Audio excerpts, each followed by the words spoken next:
أعوذ بالله من الشيطان الرجيم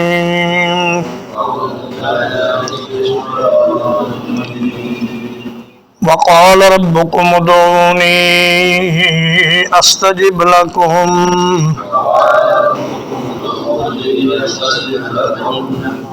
اور تمہارے رب نے فرمایا مجھ سے دعا مانگو میں تمہاری دعا قبول کروں گا۔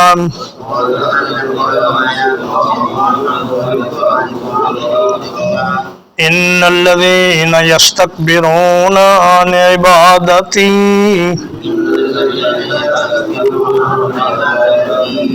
بلا شبہ وہ لوگ جو میری عبادت سے تکبر کرتے ہیں سيدخلون جہنم داخرین ان قریب جہنم میں داخل ہوں گے ذلیل ہو کر۔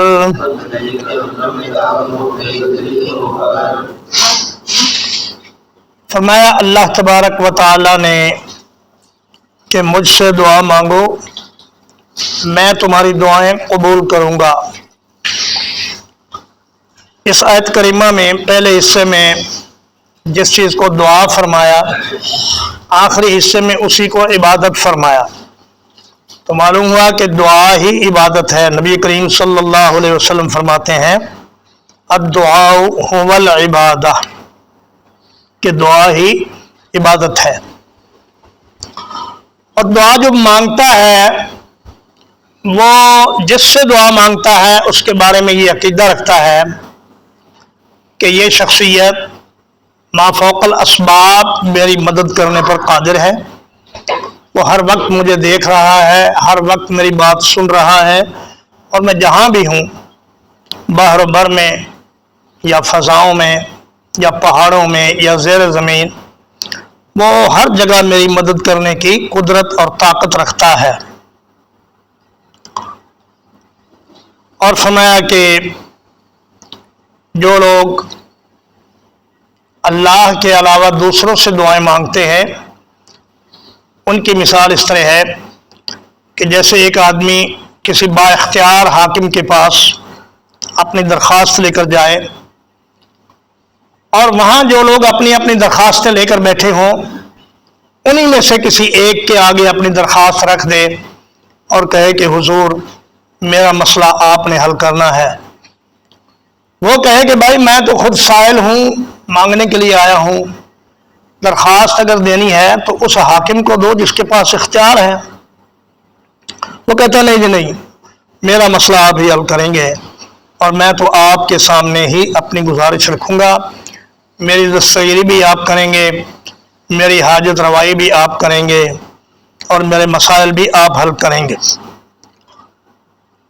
تو فرمایا اس سے بڑا بے وقوف انسان دنیا میں اور کوئی نہیں، خصوصاً اس وقت جب حاکم سامنے بیٹھا اس کی موجودگی میں اگر کوئی سائل دوسرے سائلین کے سامنے اپنی درخواست رکھے تو یہ انتہا درجے کی گستاخی اور بے ادبی ہے۔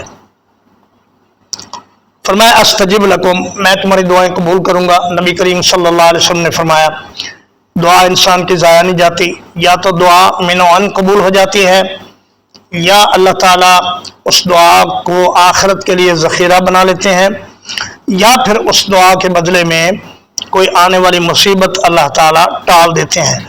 بہر صورت دعا فائدے کی چیز ہے۔ اور فرمایا ان الذین یستکبرون عن عبادتی سیدخلون جہنم داخرین، جو لوگ اپنے آپ کو بڑا سمجھتے ہیں، اللہ کے سامنے درخواست نہیں کرتے، دعا نہیں کرتے، وہ دراصل تکبر کی وجہ سے ایسا کرتے ہیں، تو ان متکبرین کو ذلیل کر کے جہنم میں پھینکا جائے گا۔ نبی کریم صلی اللہ علیہ وسلم نے فرمایا کہ یحشر المتکبرون کامثال الذر یوم القیامت فی صور بنی آدم۔ فرمایا متکبرین کو کل قیامت کے دن انسانی شکل میں چیونٹیوں کی جسامت میں میدان حشر میں لایا جائے گا، پھر اس کے بعد ان کو جہنم کے ایک جیل خانے میں دھکیل دیا جائے گا جس کا نام ہے بولس، اور فرمایا ان متکبرین کو اللہ پاک جہنمیوں کا خون، ان کے زخموں کی پیپ اور اس کا خون پلائے گا کھولتا ہوا، تو انہیں پتہ چل جائے گا کہ تکبر کرنے کا انجام کیا ہوتا ہے۔ اور فرمایا کہ مجھ سے مانگو، نہ مانگو گے تو میں ناراض ہو جاؤں گا۔ اللہ یغضب حین ترکت سؤالہ وتربنا آدم یغضب حین یسأل۔ فرمایا اللہ سے اگر مانگنا چھوڑ دو تو اللہ ناراض ہوتا ہے، لیکن ابن آدم سے جب مانگو تو وہ ناراض ہوتا ہے۔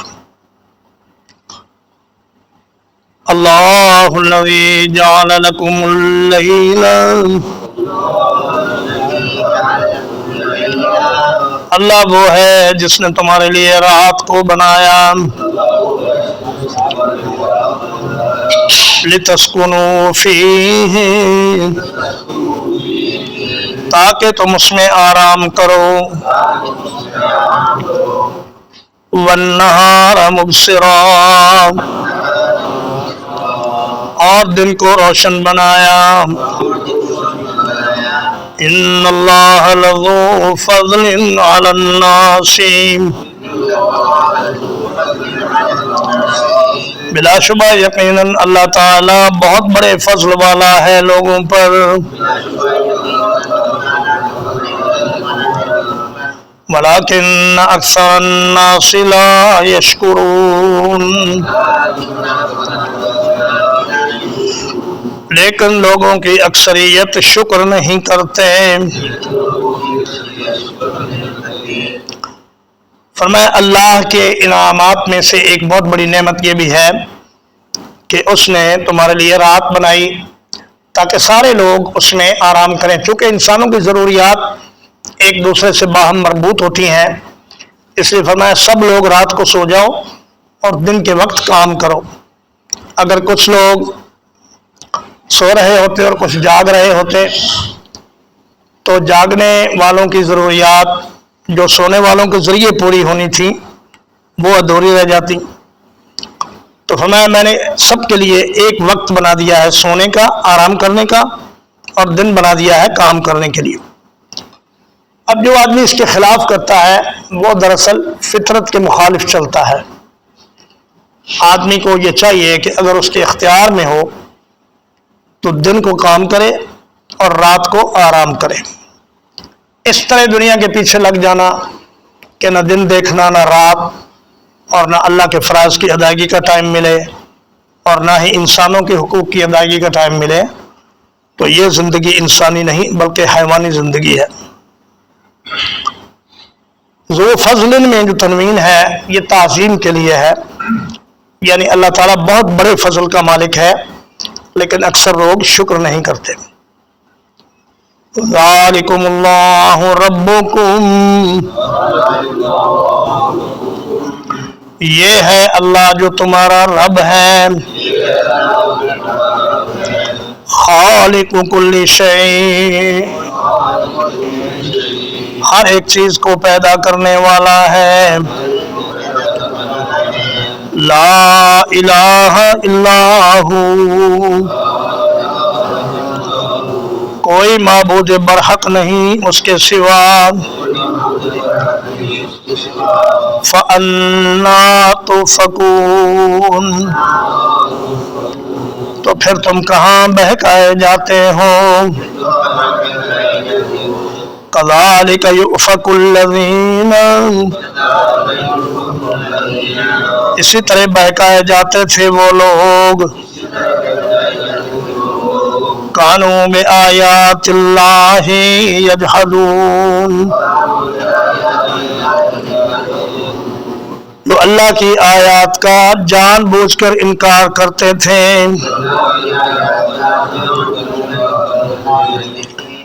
فرمایا یہ اللہ جس نے زمین کو تمہارے رہنے کی جگہ بنایا، آسمان کو تمہارے اوپر چھت بنایا، اور تمہارے لیے رات اور دن بنائے، چاند اور سورج، ستارے، ہوا، بارش، اور